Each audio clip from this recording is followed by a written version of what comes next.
ஓம் ஸ்ரீ குருபியோ நமக. ஓம் ஸ்ரீ மகா பெரியவா சரணம். வரும் ஜூன் 29ஆம் தேதி திங்கள்கிழமை ஆனி மாத பௌர்ணமி.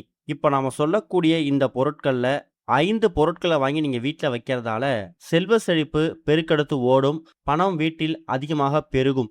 அது என்ன பொருட்கள், அதை எப்போ வாங்கணும்னு பார்க்கறதுக்கு முன்னாடி நம்மளோட வீடியோஸை இப்போதான் நீங்கள் ஃபர்ஸ்ட் டைம் பார்க்குறீங்கன்னா மறக்காமல் சப்ஸ்கிரைப் பண்ணிக்கோங்க. தொடர்ந்து இது மாதிரி அப்டேட் தெரிஞ்சுக்கிறதுக்கு பக்கத்தில் நோட்டிஃபிகேஷன் பெல்லை கிளிக் பண்ணி ஆல் அப்படிங்கிறத செலக்ட் பண்ணிக்கோங்க. இப்போ ஆனி பௌர்ணமி அன்னைக்கு என்ன மாதிரியான பொருட்களை வாங்க போகிறோம் அப்படிங்கிறத பற்றி தெளிவாக தெரிஞ்சுக்கலாம். பௌர்ணமியில் பகல் முழுவதும் உணவு எடுத்துக்காம விரதம் எடுக்கணும் அப்படிங்கிறது ஒரு வழிமுறை. மாலையில் கோவில்கள்லையோ அப்படி இல்லைன்னா வீட்லேயோ வழிபாடு செய்து உணவு எடுத்துக்கிட்டு விரதத்தை நிறைவு செய்யணுமா. இந்த ஒரு ஆனி பௌர்ணமி அன்னைக்கு அம்மன் வழிபாடு ரொம்ப முக்கியமாம். ஆனி பௌர்ணமி ஒரு வருஷமும் பொதுவா மூல நட்சத்திரத்துல வரும். இந்த வருஷமும் அப்படிதான். ஆனி பௌர்ணமி அன்னைக்கு இறைவனுக்கு முக்கணிகள் படைக்கிறது ரொம்ப விசேஷம். அம்பிகைக்கு கருப்பு வஸ்திரமும் முத்தாபரணமும் அணிவித்து கோவில்ல வழிபாடு செய்வாங்க. நம்ம வீட்லயும் அதே வழிபாடு செய்யறது ரொம்ப விசேஷம்தான். வெள்ளரிக்கம்பூ, செண்பகப்பூ இது எல்லாத்தையும் வைத்து அம்மனுக்கு அம்பாளுக்கு நம்ம அர்ச்சனை செய்யலாம். முக்கணிகளையும் உளுத்தம்பருப்பு சாதத்தையும் நைவேத்தியமாக செய்து படைக்கணுமா. இந்த ஒரு ஆனி பௌர்ணமி வழிபாட்டு மூலயமா எடுத்த காரியம் எதுவாக இருந்தாலும் அதுல வெற்றி பெற முடியும். ஆனி பௌர்ணமி அன்னைக்கு கண்ணனை நினைத்து விரதம் இருக்கும்போது கூடிய சீக்கிரம் திருமண வரன் கைகூடும். ஆனி பௌர்ணமி அன்று சாவித்திரி விரதம் மேற்கொள்ளலாம். இது மூலயமா மாங்கல்ய பலம் அதிகமாகும், ஐஸ்வர்யம், நீண்ட ஆயுள் கிடைக்கும் என்பது ஒரு பெரிய நம்பிக்கை. அதைவிட முக்கியமானது, ஆனி பௌர்ணமியில பிறக்கக்கூடிய குழந்தைகள் அரச யோகத்தை பெற முடியுமா. அந்த அளவுக்கு இந்த ஆனி பௌர்ணமிக்கு தனி விசேஷமும் ஒரு பவரும் சக்தியும் இருக்கு. அப்படிப்பட்ட இந்த ஆனி பௌர்ணமிக்கான அந்த பௌர்ணமி திதி ஜூன் 29ஆம் தேதி அதிகாலை 4:22 தான் ஆரம்பிக்குது. அது மறுநாள் ஜூன் 30ஆம் தேதி காலை 6:11 வரைக்கும் இருக்கு. ஆனி பௌர்ணமிக்கான வழிபாடு, பொதுவா பௌர்ணமி அப்படின்னாலே முழு நிலவு பிரகாசமாக தெரியக்கூடிய நாள். அந்த நாள்ல நம்ம பகல்ல பூஜைகள் செய்யறதை விட மாலை 6-7 மணிக்கு மேல முழு நிலவு பிரகாசமாக தெரியக்கூடிய நேரத்துல பூஜைகள் செய்யறது விசேஷம்தான். ஒருவேளை பகல் நேரத்திலயும் நீங்க பூஜை பண்ணுவீங்க, பௌர்ணமிக்கான வழிபாடு செய்வீங்க அப்படின்னா காலையில அன்றைய தினம் 7:30 இருந்து 9 வரைக்கும் ராகு காலம் இருக்கு. 10:30 இருந்து 12 வரைக்கும் யமகண்டம் இருக்கு. காலையில வழிபடுவதற்கான சரியான நல்ல நேரம் காலையில 6:30 இருந்து 7:30. அதை விட்டீங்கன்னா 9:15 இருந்து 10:15. அதுக்கப்புறம் 12 இருந்து 1:30 மணி. இந்த நேரத்துல கூட நீங்க வழிபாடு செய்யலாம். மாலை நேரத்துல உங்க வீட்டோட பூஜை அறையில முழு நிலவு பிரகாசமாக தெரியக்கூடிய அந்த நேரத்துல அம்பாள், அம்பிகை, அம்மன்னு சொல்லி எல்லா விதமான பெண் தெய்வங்களுக்காகவும் தீபம் ஏற்றி வைத்து பூஜைகள் செய்யறது விசேஷம். அமாவாசைக்கு குலதெய்வ வழிபாடு செய்கிற மாதிரி பௌர்ணமி அன்னைக்கும் குலதெய்வ வழிபாடு செய்யலாம். வழிபாடை முடிச்சுட்டு உங்க வீட்டுல இருக்கக்கூடிய எல்லா நபர்களும் உங்க வீட்டோட மொட்டை மாடிக்கு போயிட்டு அங்க தெரியக்கூடிய அந்த பிரகாசமான முழு சந்திரனை மனசார பிரார்த்தனை பண்ணுங்க. ஓம் சந்திர மௌலீஸ்வராய நமக அப்படின்னு சொல்லக்கூடிய மந்திரத்தை 3 முறை உச்சரிங்க.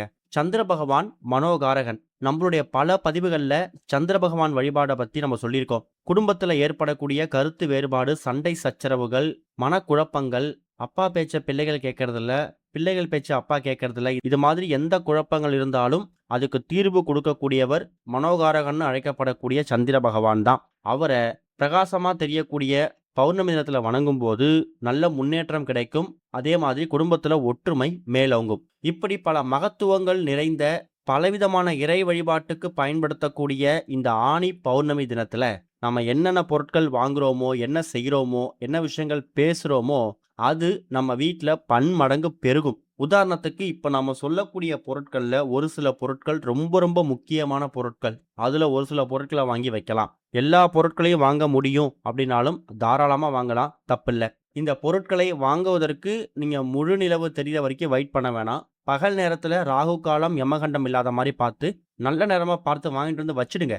அதுக்கப்புறம் இந்த பொருட்கள் எல்லாத்தையும் மாலை 6-7 மணிக்கு மேல வீட்டோட பூஜை அறையில முழு நிலவு தெரியக்கூடிய இடத்துல பூஜை பண்றீங்கல்ல, அப்ப ஒரு சிறிய தட்டுல இல்ல ஒரு தாம்பாளத்துல எடுத்து வைத்து அதை பூஜை பண்ணி அதுக்கப்புறம் உங்க பயன்பாட்டுக்கு அதை நீங்க பயன்படுத்திக்கலாம். முதல்ல நீங்க வாங்க வேண்டிய பொருள், அதாவது ஆனி பௌர்ணமி அப்படின்னா நீங்க வாங்க வேண்டிய முதல் பொருள் என்னன்னு கேட்டீங்கன்னா முக்கணிகள். மா, பலா, வாழை இந்த 3 பழங்கள்ல ஒரு பழம் கிடைச்சாலும் பரவாயில்ல. சாஸ்திரத்துக்கு 3 பழங்களையும் வாங்கிட்டு வந்து அத ஒரு சிறிய தட்டுல நீங்க அம்பாளுக்கும், அம்மனுக்கும் நைவேத்தியமாக படைக்கணும். அடுத்ததா தூய்மையோட மறு உருவம் அப்படின்னாலே அதுக்கு பெயர் பசும்பால் தான். பாக்கெட் பால வாங்கிட்டு வராம அன்றைக்கு ஒரு நாள் பசும்பால் நீங்க அத பயன்படுத்தல அப்படின்னாலும் பரவாயில்ல.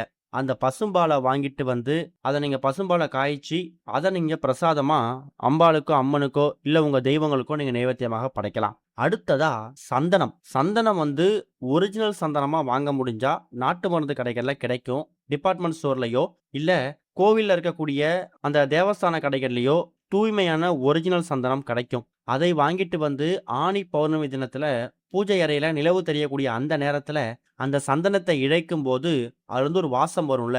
அது உங்க வீட்டுக்குள்ள லட்சுமி கடாட்சத்தை பெருக வைக்கும். இது சில முக்கியமான பொருட்கள். அடுத்து ஒரு முக்கியமான பொருள் உளுத்தம் பருப்பு. அன்றைய தினம் அம்பாளுக்கு, அம்மனுக்கு உளுத்தம் பருப்பு சாதம் செய்யறது விசேஷமா. கருப்பு உளுத்தம் பருப்போ, வெள்ளை உளுத்தம் பருப்போ அது உங்க விருப்பம். ஆனா உளுத்தம் பருப்பு ஒரு 1/4 கிலோவாவது வாங்கிட்டு வந்து அத பூஜை அறையில வச்சுடுங்க. ஏற்கனவே நீங்க அம்பாளுக்கு நைவேத்தியங்கள் செய்ய போறீங்கன்னா, வீட்ல இருக்கக்கூடிய அந்த உளுத்தம் பருப்ப பயன்படுத்தி நீங்க நைவேத்தியம் செய்துருங்க.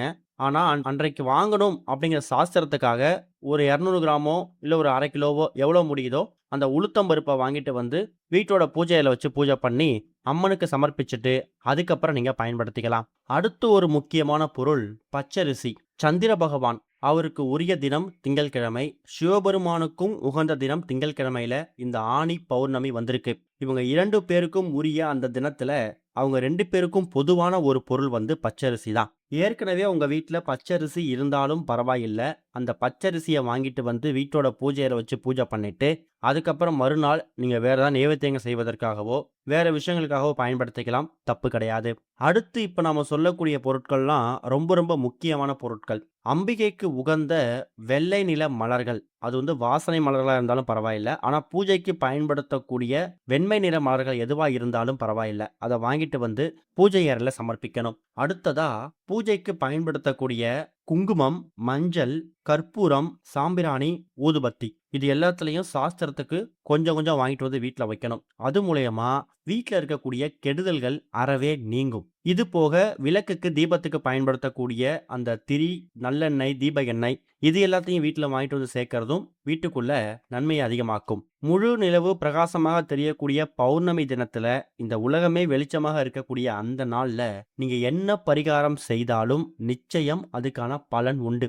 உங்க வீட்டுக்குள்ள செல்வ கடாட்சத்தை ஏற்படுத்தக்கூடிய இந்த பொருட்களை எல்லாம் நீங்க வாங்கிட்டு வந்து நீங்க பகல்ல வாங்கிட்டு வந்தாலும் சரி, அதை வாங்கிட்டு வந்து பத்திரப்படுத்தி வச்சுட்டு நிலவு தெரிய ஆரம்பிச்சதுக்கு பிறகு பூஜை பண்ணிட்டு ஒரு சிறிய தாம்பாளத்துல இந்த பொருட்கள் எல்லாத்தையும் வச்சு சமர்ப்பிச்சுட்டு அதுக்கப்புறம் அதை நீங்க பயன்படுத்திக்கலாம். இந்த பொருட்கள் நீங்க வந்து ஆணி பௌர்ணமி அன்னைக்கு வாங்குறதால இந்த ஒரு பொருள் மூலியமாவும் ஒரு நன்மைகள், பலன்கள் உங்க குடும்பத்துக்கு தனித்தனியா கிடைக்கும். இதுல சில பொருட்கள் விடுபட்டிருக்கலாம். ஒரு சில பொருட்கள் வாங்கலாம்னு நீங்க திட்டம் போட்டிருக்கலாம்.